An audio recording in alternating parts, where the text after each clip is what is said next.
Pero inis out na ako doon eh. Tinanggal na nila lahat. And then suddenly, here comes a below the belt naman na accusation na ay dahil merong project si Diskaya doon at maanumalyang tennis court.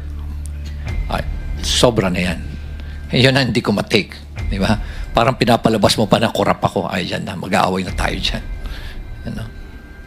Sa unang-una, sabihin ko nga, kung bulok ba ako, lalabanan ko yung mga very powerful na tao dyan.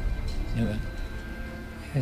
You have to make sure that you have the moral ascendancy bago mo labanan yung mga tao. Otherwise, masisira ka din. So nonetheless, I think I struck a nerve. You know? I don't like to, expound further. Basta I believe I struck a nerve or several nerves na they panic at kaya ganun ngayon nangyari. So I would like to end yung aking experience niya sa ICI. But one thing that I can say is that there's no transparency.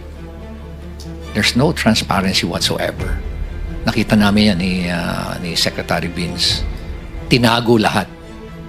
No? And they are just so comfortable doing it. They're not afraid.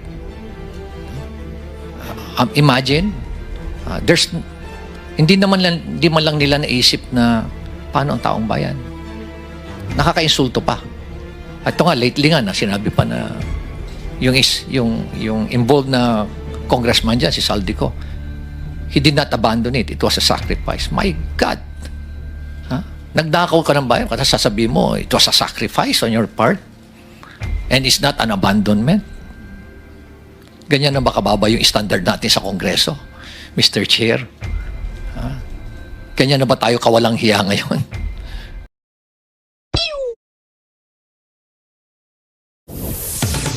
Magandang araw mga kababayan. Mga kababayan, narinig niyo ba ang matinding pahayag ni Mayor Magalong? Sa harap ng lahat, derechahan niyang sinabi, ganito na ba kayo kawalang-hiya? Hindi na siya nakatiis at binulgar na niya ang tunay na kalakaran. Isipin niyo, mismong si Mayor Magalong na kilalang disiplinado, matapang at walang inuurungan, ngayon ay diretsong hinamon ang mga patuloy na bumabaluktot ng sistema. Hindi na siya nagpatumpik-tumpik. Tinira niya na ang mga taong may kapangyarihan pero ginagamit ito sa pansariling interes. At alam natin hindi basta-basta magsasalita si Magalong kung walang basihan. Kaya ang tanong niya at tanong din natin, ganito na ba kawalang-hiya ang gobyerno? Wala na ba kayong takot sa batas? Wala na ba kayong respeto sa taong bayan? Grabe mga kababayan, kung sino pa mismo ang naglilingkod sa bayan ay gumagawa ng ikasasama ng bayan. Saan nga ba tayo pupulutin? Kwento yung initiatives nyo po sa Baguio. Dahil alam ko po, nagpaplano na po rin po kayo mag-blockchain. Baka pwede rin po kayo magkwento ng konti sa aming lahat dito yung inyong 2 linggo nag-iimbestiga ng mga katiwalian sa ating bansa. Ano po yung mga nakita po ninyo? Ano po yung mga nais nyo pong i-share rin po sa amin? Thank you very much, Mr. Chair. Thank you, and to our special guests and fellow public servants. Magandang umaga ho sa inyo lahat. I had a very brief stay with ICI, Mr. Chair. But the one thing that I found out, there are actually only 3 players, main players yan. Yung mga korap na politiko, yung mga korap na mga bureaucrats, and we're talking about infra, ibig sabihin mga korap na DPWH officials, at yung mga korap din ng mga contractors. Lahat sila korap dyan. And the way I see it, it has become a cottage industry, a livelihood program. No? Sa laki ng perang involved. No? There should be 5 major players. No? Yung funder, which usually yung mga lawmakers, the DPWH at yung mga contractors, local government at yung community. Pero inis out yung last dalawa. So sila lang nag-uusap. Most of the time, when we ask them, bakit hindi kayo transparent sa records? Bakit hindi nyo ilabas? Ang lagi nilang sinasagot is, paano kung i-alter nila? Paano kung baguhin at sirahin kami sa social media? So, ibig sabihin, anong mechanism? And that's the reason why we're pursuing this, itong transparency and accountability mechanism. And na-introduce nga itong blockchain sa amin. So, pag in-introduce mo, sinabi mo na sa mga official na yan na, bakit hindi nyo i-blockchain? wala na silang rason. Kasi very weak yung kanilang alibay. Nasabihin na, hindi namin gagawin yan kasi baka nakawin. O kaya baka i-alter para sirain pa kami. It's a very weak alibi, pero may rason pa rin sila. May lusot sila. I was really surprised when suddenly I was asked, or there was a press conference without even consulting me, calling for me, and it was actually a hastily arranged press conference. Then suddenly, binabanggit na doon na I'm not an investigator, I'm just a legal advisor, when in fact, sila naman ang gumawa nung designation na yun, legal advisor and investigator. So there were contrasting na mga pronouncement. Kakayanin ko pa yun eh. Tatanggapin ko pa yun eh. Tatanggapin ko rin na wala akong authority over the PNP CIDG, which is true. But we took the opportunity to enter into an MOU. Nakipag-MOU kami to our initiative.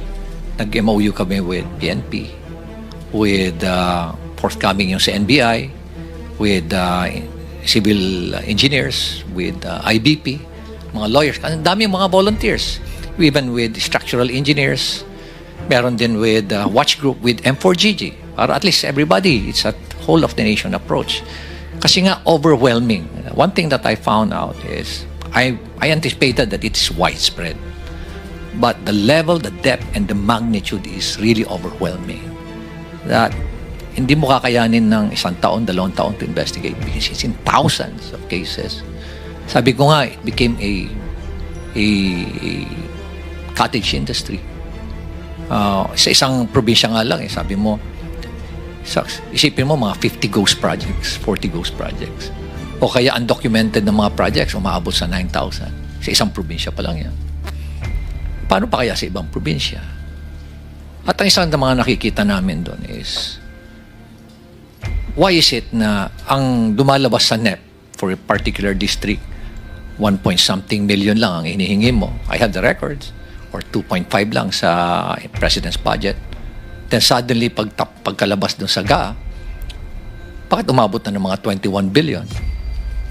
And nakita namin na talagang prevalent yung doon, yung mga ghost and substandard projects sa lugar na yun. So what was the intention? No? Hindi naman tayo tanga. Nangyayari dito lumalabas na tanga ang Pilipino, kaya pabayaan mo na lang sila. Hindi na nila mapapansin yan. Nakakainsulto isipin. Nakakainsulto. Okay.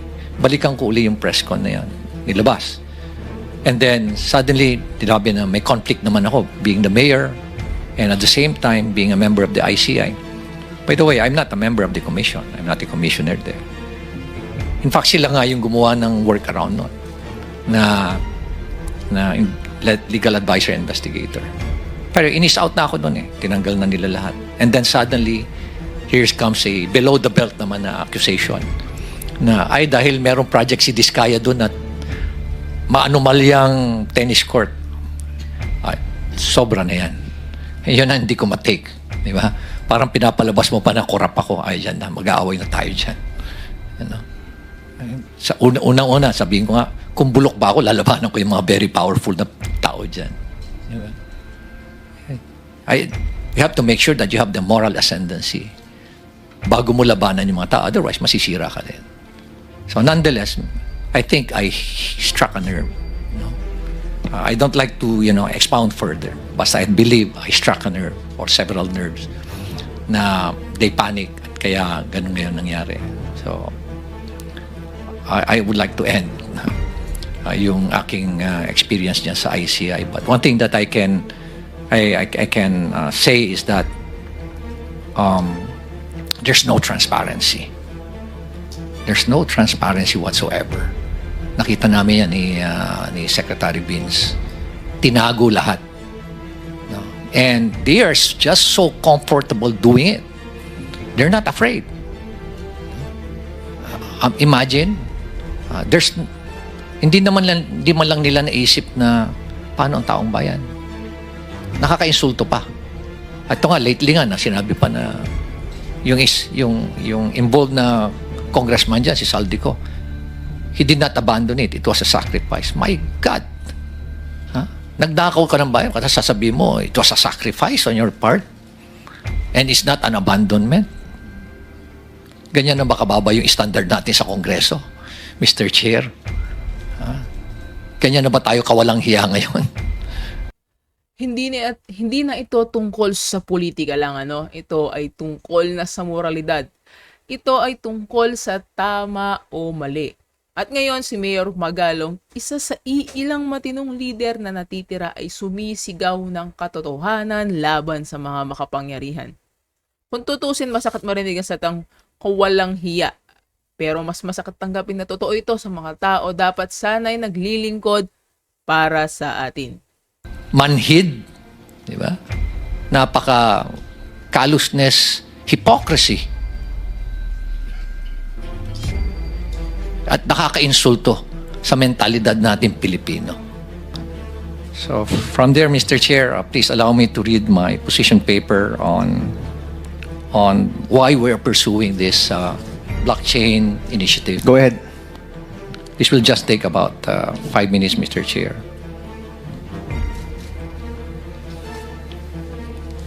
Thank you for inviting me to share my perspective as a local chief executive and as someone who has consistently advocated for transparency, accountability, and integrity in public service. The core of our initiative is simple. The entire country has been in the public eye, nationally and globally, in another corruption scandal. And I would like to emphasize the word another, paulit-ulit, because it reflects how often we find ourselves repeating this painful cycle and how deeply rooted corruption is in our country today. It's structural, it's systemic, it's highly syndicated and well-organized, Mr. Chair. Tama na. Enough is enough. Every Filipino deserves systems that are not only efficient, but also inherently trustworthy. And with that, trust must be built on systems. I would like to emphasize that trust is the cornerstone of any institution. Baguio City has made deliberate steps to use digital tools to strengthen its governance and enhance public trust. As part of our commitment to the open government partnership, I would like to inform you, Mr. Chair, that in the entire world, there are only about 160 local government units who are members of that OGP. It's a global network wherein follows a basic principle that local government that practices transparency, accountability, and strong citizens' participation are more progressive in terms of growth and development. And that's the reason why us, for Baguio City, we're a member of that. We strive to be a member of that. And in the entire country, out of the 1,400, almost 1,500 local government units, there are only 4 who joined the OGP. Hindi kami natatakot. Why? Sa transparency. Kung wala kang ginagawang mali, hindi ka dapat matakot. And that's why we're pursuing an open government policy. We're now partnering with Bayani Chain. Kita niyo ho itong mga napakabatang bata. Itong dalawa ho. Yan si Jello at si Alfred and Paul and the rest of the team. They approach me, we piggyback dun ho sa DBM para hindi ho kami gumastos. And one thing we told them is, make us as your value chain.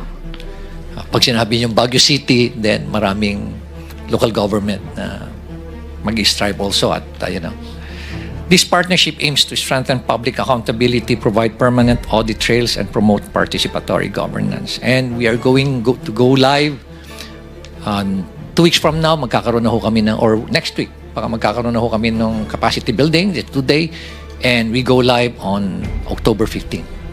Yes.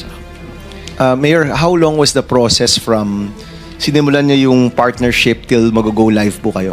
Almost 1 month, Mr. Chair. Only 1 month? Yes, Mr. Chair. Wow. Kasi yung titingnan mo, from a very layman's perspective, madali lang ho lahat eh. Ang pinakamahirap po is, yung mindset na, are you willing to open to be transparent, and to be to open your data, all this critical information, program of work, bill of quantities, contract, yung bid documents.